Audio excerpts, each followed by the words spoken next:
Well, hello everyone, and welcome back to some more Suzerain. I am indeed alive. It's been a little bit hard to find a time to record lately. Things are a bit of a mess. But I am back. I am still alive, and we are here to play some more Suzerain. What do we have to do? Briefing on the economic situation. Yes, yes. Okay. Okay.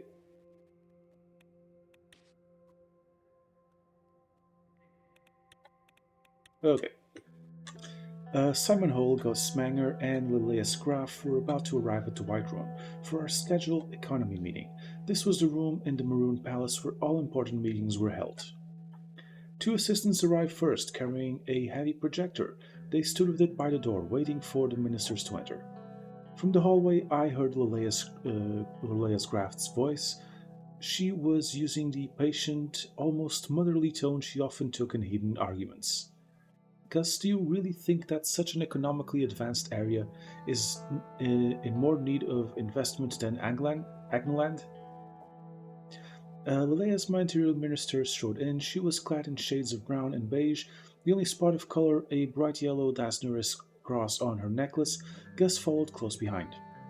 Don't be an idiot, Leleas. What about the unemployment crisis the Greater Holsword and Gelsland regions are going through? These areas are our economic heartland. Gus curled his hands into fists. The Minister of Agriculture and Rural Development's temper hadn't changed since his days in the Alfonso administration, but neither had his reputation for getting things done. His far reaching network of connections was unlike any other.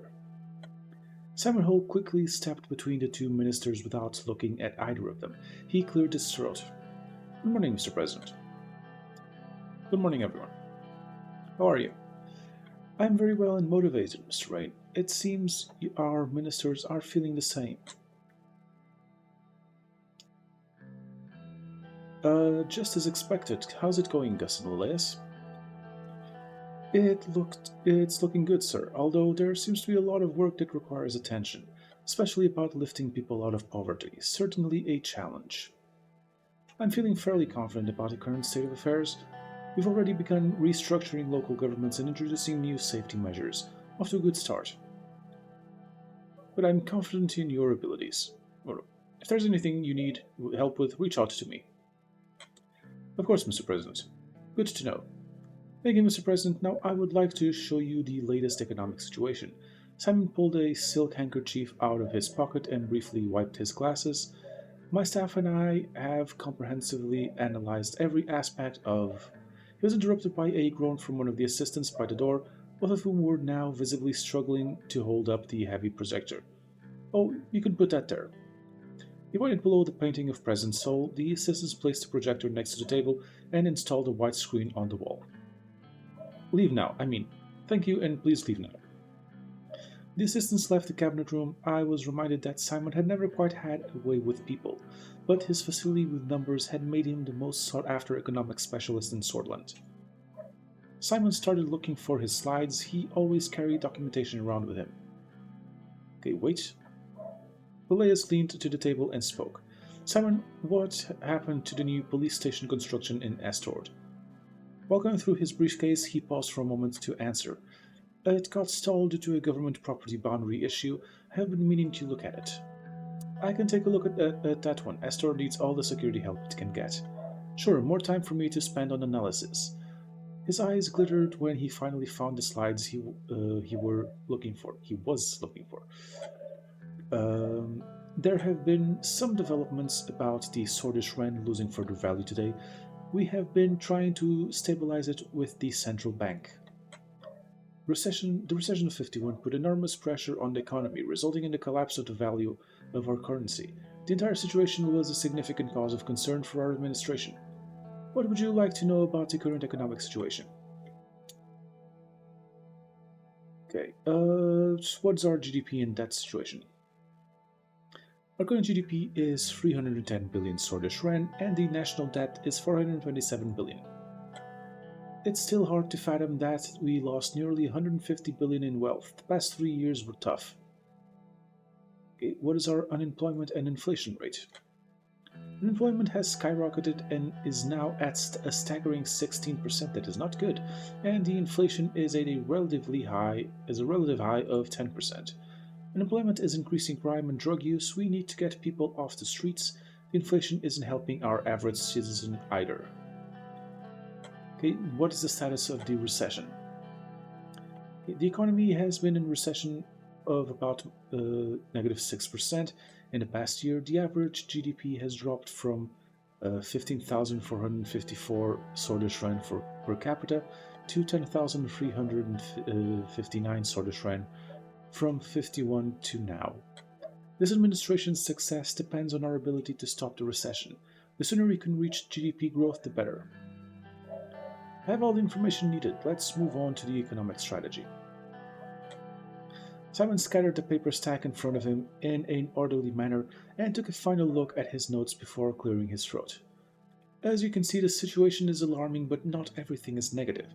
The extensive privatization program of Alfonso and key foreign direct investments left us a large budget surplus which we can use to stabilize the crisis. The primary subject we need to settle on is what general path we will take with our term.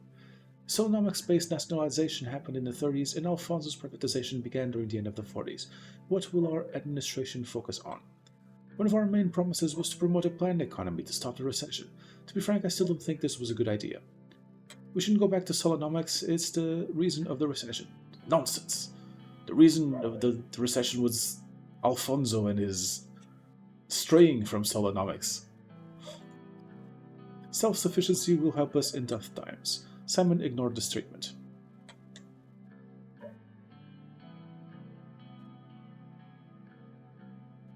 Okay, the more of the economy we control, the better we can manage the recession. That is a fair argument to be made, but if we reduce the freedom of people in the marketplace in general, it would hinder our innovation and dynamism in the supply and demand equation. Freedom? No. We must secure safety for Swordland. That's the utmost importance. Say what you will about Alfonso, without his attempts, our current coffers would be empty and the recession would be a depression. One way to be remembered positively is to cause a recession and leave a few bills behind. The structural problems of Solonomics were going to lead to a recession, according to the predictions at the time anyway. Either way, even if we pick one of the doctrines, we retain the option to make economic choices on a case-by-case basis. This is however not recommended in my point of view. The last thing we need is a chaotic economic plan. Finally, something we can both agree on, Elias. There's another important point which has direct impact on our economy: superpowers. We have done well not aligning ourselves with any of them. Economically speaking, an isolationist policy overall could only work if we were to reap the benefits of both spheres and their rivalry. This is very dangerous to attempt, but still possible. We must be very cautious. There are schemes being devised about Swordland. We cannot give in to their wants now or in the future, otherwise our country will turn into a pawn. Yes, exactly. Sol was right all along with his policies. We are a committed solist. I'm glad we are on the same page. I hope we won't regret this. Elias had a sip of water from her glass. When the time comes, I hope you will make the right decision for our own good. We should attract more foreign direct investment, Mr. President. We saved the country from a full-on depression in 52 and 53 by signing lucrative trade deals with nations such as Rizia, Lesbia, and Kinal. Simon cleared his throat again. Let's not get ahead of ourselves, Minister Vichy. We'll be in charge of informing you on those types of foreign policy decisions. We must first decide on our eternal economic plan.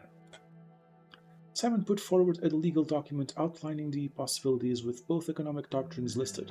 The cabinet members looked at me. Yes, we have to thank Sol and his planned economy for the boom. It clearly shows the success of the system. Precisely the reason why we should stick to the old system. State planning and regulation both showed great success in the 30s. Only for a limited time, until even Tarquin Sol himself discovered the limits of the system. The slowdown began during his rule, remember. Nonsense. foreign enemies trying to destroy us. Uh, okay, would a planned economy focus bring us stronger allies? It would make United Contana diplomatically look at our country in a more positive light. They are proponents of the planned economy. The influence Arcasia has on the world economy is extensive. Our economic strategies should be based on internal reasoning, though. Okay, and what's on our long-term economic schedule? Picking a construction company, trade relations, tax reform, and welfare privatization or nationalization initiatives would be some of them. We must choose wisely and remember that the free market economy in all forms is the future of the world. I wouldn't be so sure. Let's move on to the conclusion. What are your final thoughts, Mr. President?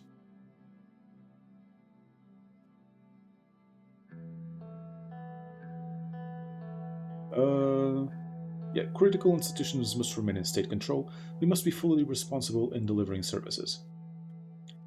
Few could be, and it wouldn't be negative, but either way, you make the choices. So, what will our general economic plan promote? We will be promoting a planned economy as we promised. Not sure if you made the right decision here. Gus looked worried. Now that there is clarity on which direction we are heading, I will work on a good plan accordingly. This concludes our meeting. At our next gathering, we will talk about the upcoming infrastructure investment plan. Now that the economic direction was taken, the minister dispersed for lunch at the Maroon Palace. Okay, increasing unemployment, infrastructure. Congratulations from Rizia.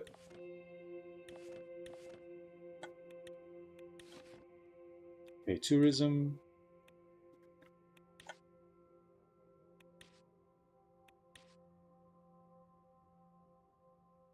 Alfonso's just fucking about. Don't really care for now. Meeting on the media strategy. Sure. Lucian and Petter arrived at my office to talk about recent developments and the media strategy. They both took their seats across from me. Lucian put his reading glasses and quickly went over some documents. Petter turned to Lucian and nodded. Greetings, gentlemen. I have just received further information from the interior about the sudden fire that broke out at the Whole Source State University archives nearby. Was it put out quickly?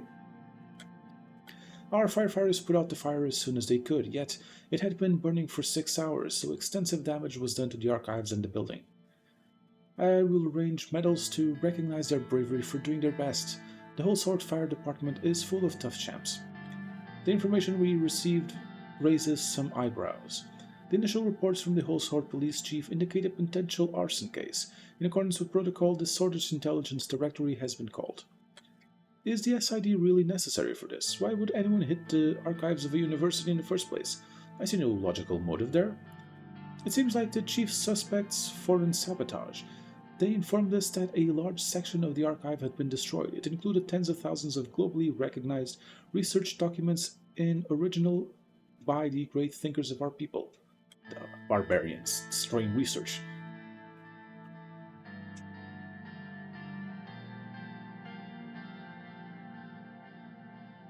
Okay.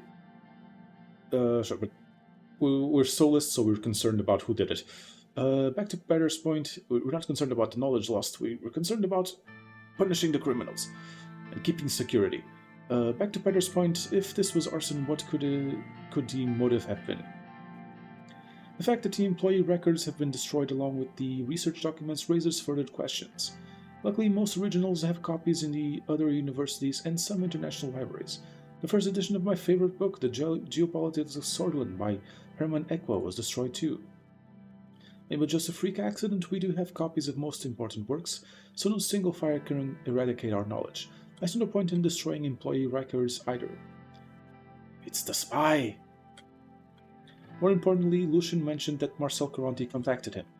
The Carontis had always been known as one of the richest and most influential families in Swordland. Marcel Caronti was no exception.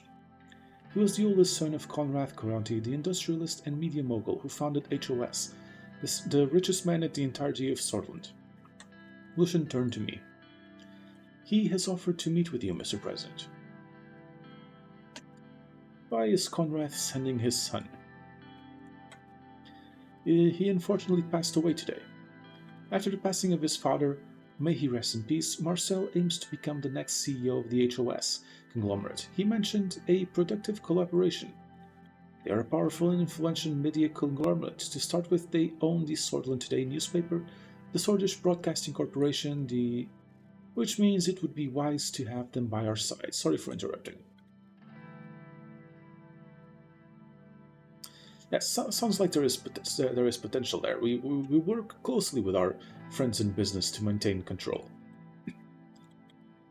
There is definitely potential that could go both ways. But let's not get ahead of ourselves. First, we need to determine our general approach to media. I'm no media expert, but Lucian made some very interesting arguments at the preparation meeting yesterday. There are two ways we can approach the media. One of them is by influencing it, which has clear advantages. The other one is keeping it independent. No. We must use we must make sure that our people are well informed and protected against foreign adversaries that might seek to divide us. The media is a tool to be used. I agree, media plays a huge role in adapting public opinion towards our views and policies, while helping us avoid damage from scandals or mistakes. While I do acknowledge that this will sound a bit harsh, I certainly believe that our perspective, knowledge, and experience allows us to have superior judgment compared to the average sordid citizen. Of course, we can't expect the average sordid citizen to comprehend the intricacies of politics. That's no. We as servants of the people will take that burden from them. I share your opinion. I concur. Even if we don't use it, we should be able to have control over it. You both are aware of my certain expertise with public opinion swaying. Ah, yes, I'm very well aware of your abilities. I will make sure the media is on our side. Two knocks were heard on the door. Who is it? It's Livia, Mr. President. Livia Suno, my new secretary, entered the office. Her dark curls bounced as she crossed the room to my desk. She spoke with a slight lilt in her voice. Excuse me, Mr. President. Mr. Galad's secretary has been calling me and wanted me to relay a message. Marcel Caronti, the new CEO of HOS Conglomerate, is on the line for Mr. Galad. Well, ball is on our court now. Would you like to talk to him, sir, or would you like me to? No, let him still a little bit. You talk to him, Lucian. Go ahead, connect the line to my office. Right away, sir. Connecting the call to line 1. Livy left the room and the phone started ringing. Lucian picked it up. A few minutes passed as the two talked over the phone. Good news indeed. Congratulations, Mr. Conradi. Thank you for contacting me about this. We will talk later. Lucian put the phone down. What was so important that it couldn't wait? He was just elected CEO by the board of directors. He offered a partnership deal regarding his media branch. He's inviting us to his resort near Conrad for a meeting. The board has decided rather quickly. It seems that gave him the confidence to approach us again. He's going to offer a real deal and now has the power of the conglomerates too.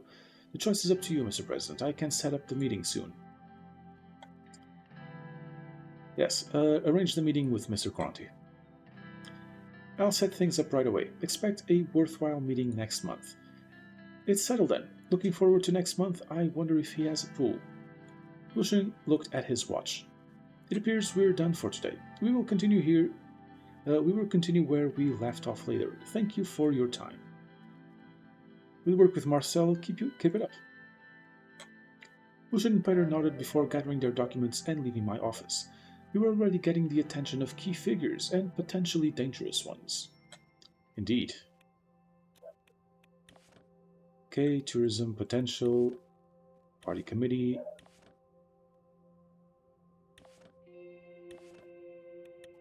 Okay, now, what do we have here? Invest in mega infrastructure. Um, I'll. Don't really. I want to keep the monies. Sure. Campaign finance bill. There's already an active scene. Okay, fine. I think we're gonna reject this for now. We're gonna keep the we're gonna keep the monies and invest it in other things.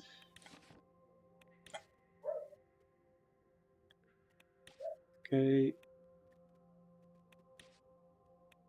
Inaugural ball, yada yada yada.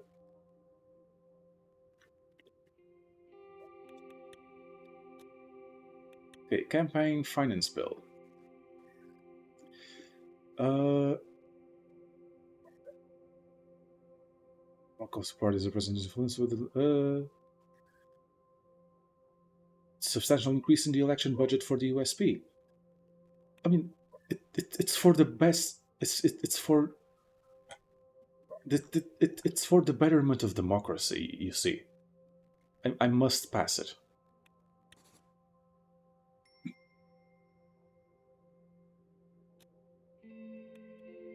Okay, invest in Arcasian company stocks. Uh,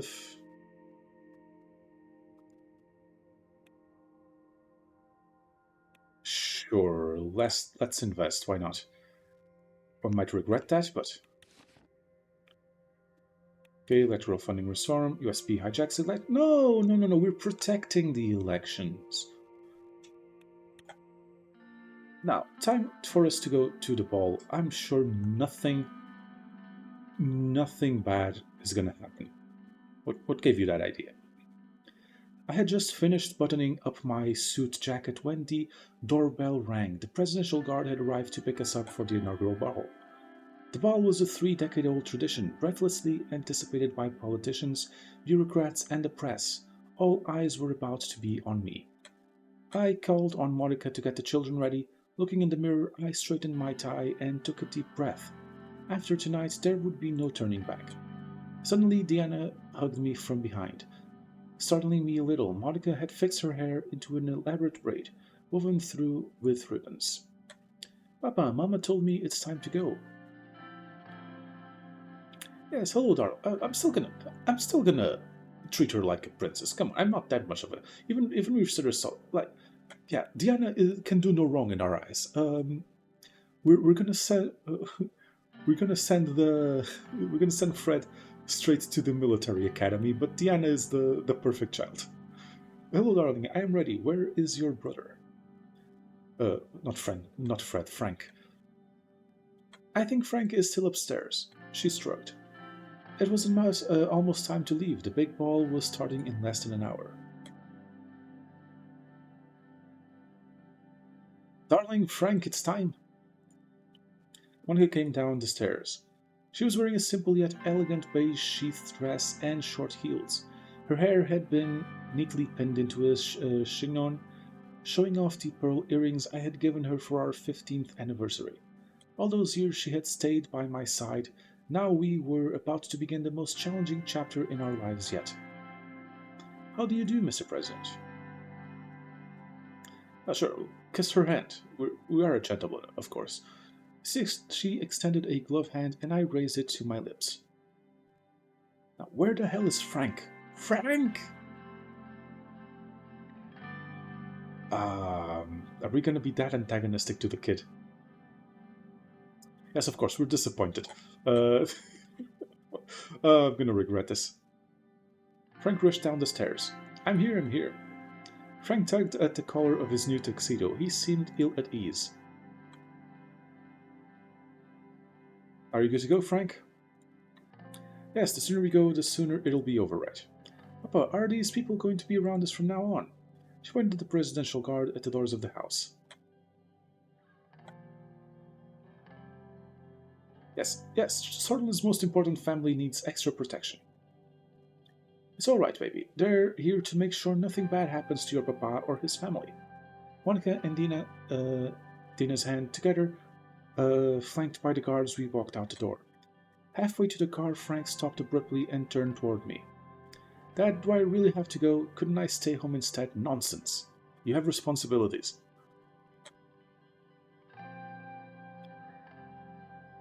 I'm not going to be that much of an asshole. Ah, you'll love it, son. I'm sure there'll be plenty of pretty girls to dance with. If there is even time in between all the boring speeches. But I guess I have no choice. Got that over with, Frank? Let's go. The car is waiting for us. Presidential Guard showed us the way as red and blue lights flashed around us. Serge, my driver, ushered us into our armored limousine. The motorcade started moving toward the palace. I gazed out the window deep in thought. Anton, what are you thinking about?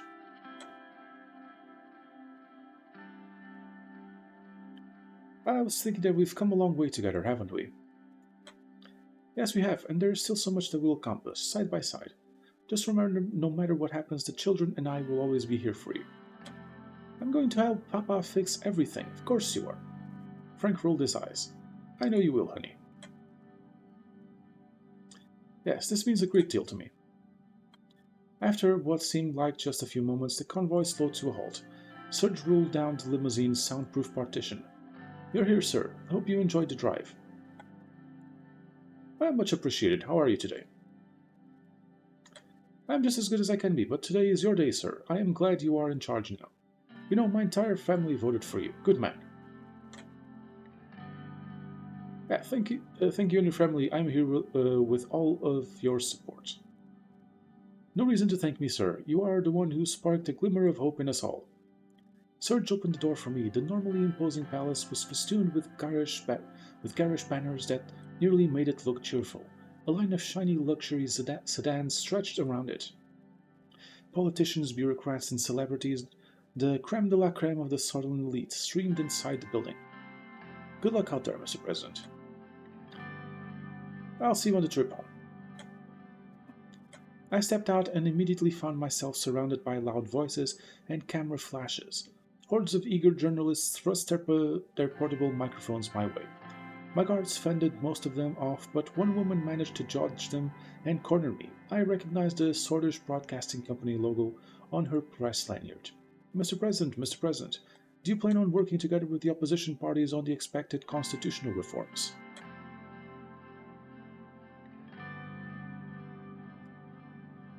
Now, so this night for celebration, I'm not going to talk about my policies now. Does that mean you don't plan on working together? Do you think you share no common ground with the other parties? Uh, I don't think the opposition shares our values. No.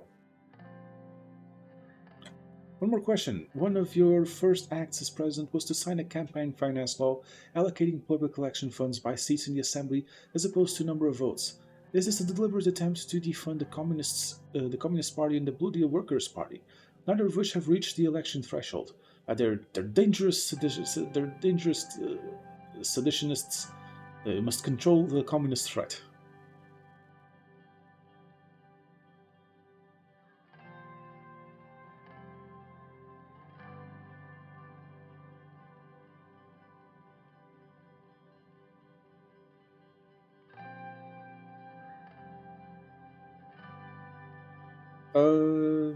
No, sir. Let's bullshit a little. That's to ensure the USP has the funds we need to stay in power long enough to truly bring democracy to this country. That's enough, ma'am, said one of my guards while nudging the reporter away from me. The path through the crowd was now open, and we quickly made our way to the entrance of the palace. At the same time, a dozen fireworks went off. The entrance was decorated with beautiful ribbons in Sordland's colors of white, yellow, and maroon. A lush maroon carpet had been rolled down the stairs. We entered the lobby and joined the throngs of people making their way toward the ballroom. Behind me, I heard a familiar voice. There they are, the most beautiful family in Swordland.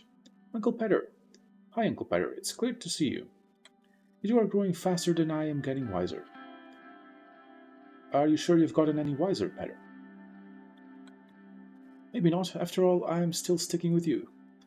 Happy to see a familiar face, Peter's wife Evelyn approached us and shook our hands with a firmness that belied her delicate features. Congratulations, Anton. I have to say the results were clear to me from the beginning.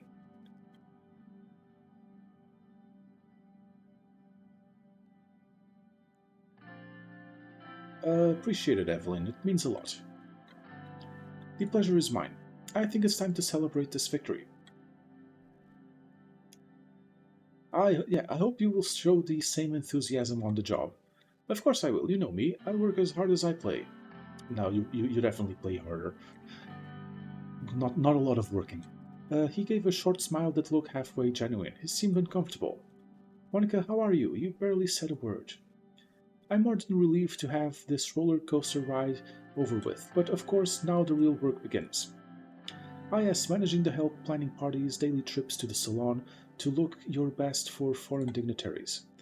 Don't be so old-fashioned, Evelyn. I plan to use my power as First Lady to advance the position of women throughout Swordland. Equal rights for our sex are long overdue, wouldn't you say, Anton? Whatever you say, honey.